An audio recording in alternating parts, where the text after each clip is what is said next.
대부분의 사람들이 아파트를 선호하지만 우리 모두가 아파트에 살기는 힘들어요. 분명히 지금 이 영상을 클릭하신 분들도 빌라에 거주를 하시거나 관심이 좀 많으신 분들이 클릭을 하셨을 거예요. 근데 빌라는요, 아파트처럼 가격이나 구조가 정형화되어 있지 않습니다. 그래서 어떤 빌라를 살지 참 막연하고 어렵고 막막하실 수 있습니다. 안 오르지 않을까, 떨어지진 않을까, 그런 걱정이 되기도 하고요. 지금까지 제 채널 영상들에서는 빌라에 대해서 이야기를 많이 하면서 어떤 빌라를 사면 좋을지에 대해서 이야기를 좀 많이 드렸었어요. 그리고 많은 곳들을 추천을 해드렸었는데요. 하지만 그렇다고 너무 투자에 쉽게 접근을 하면 정말 큰일이 날 수도 있습니다. 빌라는 아파트처럼 황금성이 좋은 상품도 아니고요. 그래서 잘못 사면 정말 평생 들고 가야 되는 그런 상황이 벌어질 수도 있습니다. 그래서 반려 빌라라거나 아니면 평생 꼴 보기도 싫은 그런 문신 같은 빌라가 될 수도 있습니다. 그래서 오늘은 빌라를 사기 전에 반드시 알아야 할, 절대 피해야 할 빌라 5가지에 대해 이야기를 드려보겠습니다. 오늘 알려드릴 내용만 잘 숙지하시더라도 정말 많은 위험을 피해갈 수 있으니까요, 꼭 끝까지 들어봐 주세요. 그럼 시작할게요.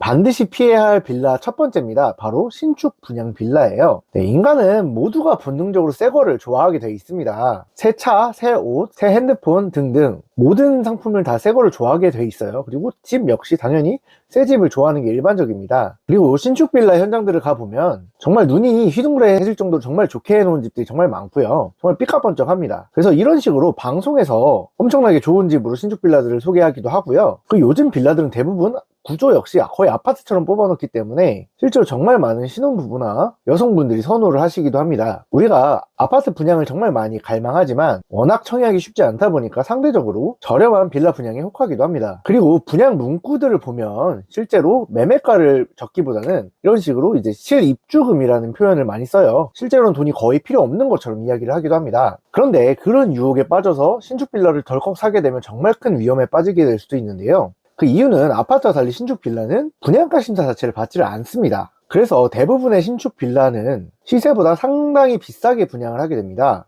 다만 대부분의 빌라를 분양을 받으시는 분들이 경험이 좀 많지 않다 보니까 이게 비싼지 싼지 감을 잘 못 잡으시는 경우가 많아요. 이러한 부분은 비단 빌라뿐 아니라 분양가 심사 대상이 아닌 오피스텔이나 상가 같은 그런 상품들 모두 해당하기 때문에요. 분양은 아파트 이외에는 절대 쳐다보지도 말아라, 이런 말을 좀 들어보셨을 거예요. 저 역시도 분양은 아파트 외에는 쳐다보지 않기를 권해드리고 싶고요. 물론 모든 신축 빌라가 절대 분양을 받으면 안 되는 건 아니에요. 초보자들이 하기에는 많이 위험한 상품이기 때문에 투자하지 않기를 권장드리고 싶습니다. 그래서 첫 번째, 신축 빌라는 분양받지 말자, 반드시 명심하시기 바랄게요. 절대 사서는 안 될 빌라 두 번째입니다. 바로 근생 빌라입니다. 이 앞에 신축 빌라는 물건 자체에는 문제가 없지만 가격이 문제였다면, 이 근생 빌라는 가격이 싸더라도 절대 분양받으면 안 되는 그런 물건인데요. 이 기사들에서 보다시피 근생 빌라를 통해서 굉장히 전세 사기도 많이 일어나게 되고요. 그리고 이 근생 빌라를 통해 위반 건축물에 이렇게 등재가 되게 되면 구제도 어려운 정말 굉장히 골치 아픈 그런 물건입니다.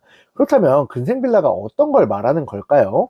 근생빌라는 겉으로 보기에는 아무 문제가 없어요. 그냥 빌라처럼 생겼지만 실제로 건축물 대장을 떼어봤을 때 건축물 대장 상의 용도가 주택이 아닌 근린생활시설로 돼 있는 빌라를 말합니다. 이러한 근린생활시설은 원칙적으로 취사시설이 들어오는 게 금지고요. 주택 용도로 허가를 받은 물건이 아니다 보니까 주거용으로 사용 시에는 거주 자체가 허용되지 않는 그런 물건입니다. 그래서 이게 만약에 근생을 주택으로 사용하다 걸리게 되면요, 용도 변경 위반으로 위반 건축물이 등재가 되게 되고요. 이렇게 위반 건축물이 등재가 되게 되면 원상 복구 시까지 소유자에게 이행 강제금이 부과되게 됩니다. 그렇다면 이러한 근생 빌라는 왜 생기는 걸까요? 법에 정해진 주차 대수를 채우지 못하기 때문이에요. 그런 상황에서 억지로 추가적인 세대수를 뽑기 위해서 만들어낸 빌라입니다. 평균적으로 주택 대비 근린생활이라고 하는 상가나 사무실 같은 게 필요 주차 대수가 월등히 적습니다. 그래서 적은 주차 대수로 최대한의 주택수를 채우기 위해서 이런 식으로 근린생활 시설을 만들고요, 그거를 주택으로 용도 변경을 해서 사용을 하는 거예요. 이 분양 숫자를 극대화해서 수익률을 극대화하려는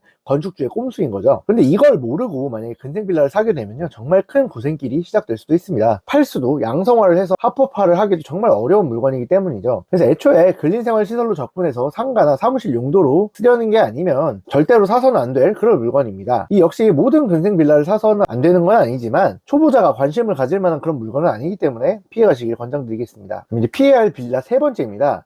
바로 위반 건축물이거나 위반 건축물이 될 예정인 빌라 절대 피하셔야 되는데요. 위반 건축물은 이제 건축물 대장을 띄워보게 되면 굉장히 쉽게 알아볼 수 있는데요. 건축물 대장상에 노란색으로 위반 건축물이라고 이렇게 등재가 되어 있습니다. 그리고 이 역시 앞에서 봤던 근생과 마찬가지로 위반 건축물이 등재가 됐을 때 시정시까지 계속해서 이행강제금이 나오기 때문에요. 굉장히 큰 금전적인 부담이 되기도 하고요.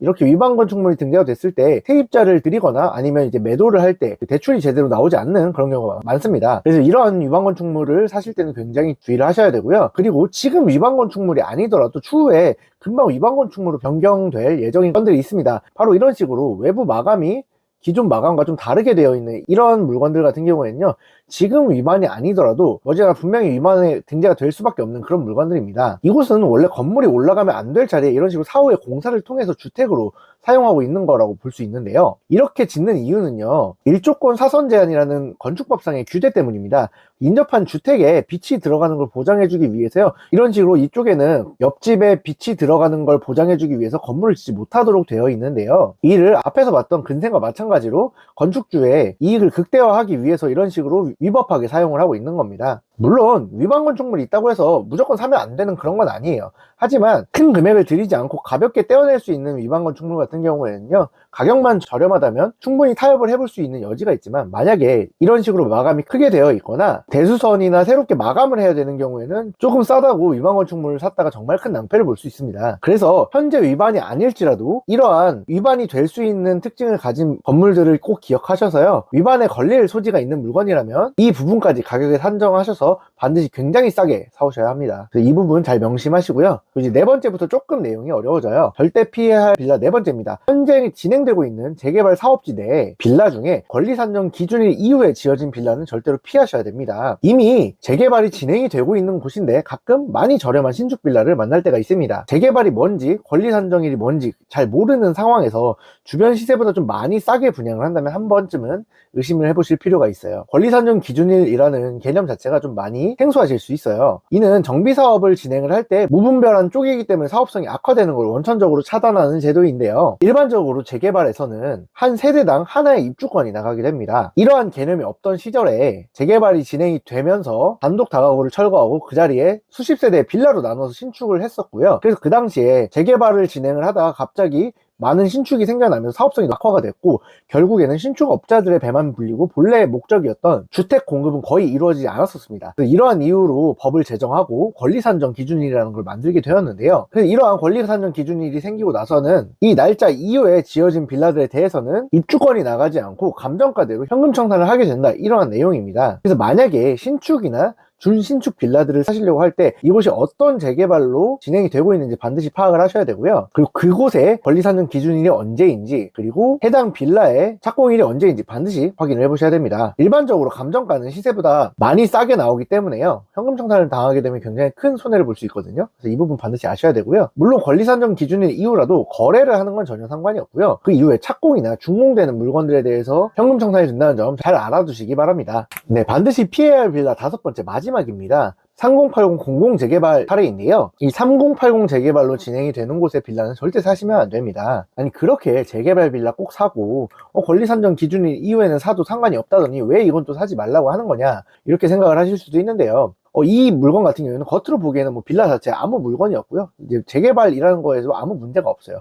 하지만 이 3080 재개발은요, 문재인 대통령 시절에 도입이 된 재개발 사업인데요, 이 재개발은 방금 전에 말씀드린 권리산정 기준일을 기준으로 하는 게 아니라요, 이 3080 재개발이라는 제도가 발표된 2021년 6월 28일 이후에 거래된 모든 사례에 대해서 모두 다 현금 청산을 하는 그런 재개발 제도입니다. 그래서 이곳에 재개발을 사게 되면요, 선정이 언제인지 전혀 관련 없이 무조건적인 현금 청산을 당하게 됩니다. 이 3080이 무서운 게 단순히 입주권이 안 나오는 것 뿐만 문제가 아니라요, 이렇게 현금 청산 당할 빌라를 사게 되면요, 이제 이 뒤에 나한테 아무도 사줄 사람이 없다는 얘기예요. 그래서 이사를 가고 싶어도 이사를 갈 수가 없고 꼼짝없이 현금 청산을 당할 때까지 계속해서 보유를 하고 있어야만 하는 그런 문신이 돼버리는 그런 빌라예요. 그래서 현금 청산으로 손해도 보는데 팔 수도 없다, 굉장한 재산권의 침해가 일어날 수 있는 그런 빌라니까요, 그래서 꼭 알고 조심을 하셨으면 좋겠습니다. 마지막으로 결론 말씀드리고 마무리하겠습니다. 제가 공부를 하면서 정말 많이 느끼는데요, 투자로 돈을 번다는 건 정말 쉽지 않은 것 같아요. 우리 대다수가 300~400만 원 정도 벌기 위해서 하루에 거의 10시간 가까이를 일과 관련된 시간에 사용을 하잖아요. 그렇게 한 달에 200시간 이상을 사용을 하는데요, 그렇게 몇십 년을 일해서 모을 만한 돈으로 하는 게 부동산 투자입니다. 그래서 이 부동산 투자는 정말 신중하게 잘 해야 되는데요. 그래서 이렇게 돈을 벌기가 힘든데 주변에서 부동산 투자를 통해서 너무 단기간에 쉽게 부자가 됐다 이런 이야기를 많이 들어보셨을 거예요. 그런데 저는 이런 달콤한 말들에 쉽게 넘어가지 않으셨으면 좋겠습니다.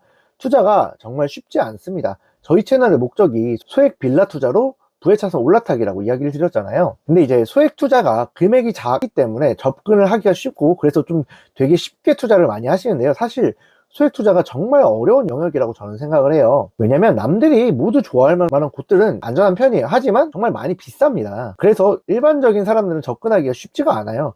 반면에 소액 투자가 가능한 곳들은요, 우리가 접근은 충분히 가능합니다. 하지만 전혀 안전하지가 않아요. 그래서 소액 투자에서는 내가 부족한 돈을 실력과 공부로 메꿔야 한다 이렇게 생각을 하시면 좋겠어요. 오히려 소액 투자가 이제 돈이 많이 드는 투자보다 훨씬 더 어려운 투자고 훨씬 더 정교하게 투자를 해야 된다, 저는 이렇게 생각을 합니다. 만약 지금 이 영상을 보시는 분 중에 나는 소액으로 투자를 하고는 싶은데 공부는 하기 싫고 쉽게 투자를 하고 싶다 하시는 분들은 정말 위험하실 수 있어요. 차라리 투자를 하시기보다 부업을 알아보시거나 안전하게 적금을 넣는 이만 못한 투자를 하실 수도 있습니다. 세상에 공짜는 없다고 생각을 해요. 소액으로 투자를 하면서 큰 수익은 얻고 싶고 잃지 않고 싶다, 그리고 안전하게 투자를 하고 싶다 하시려면 정말 많이 공부하셔야 됩니다. 그래서 너무 조급하게 투자하시지 말고요, 앞으로도 꾸준히 제 채널에 올라오는 내용들 보시면서 공부해 보시면 좋겠습니다.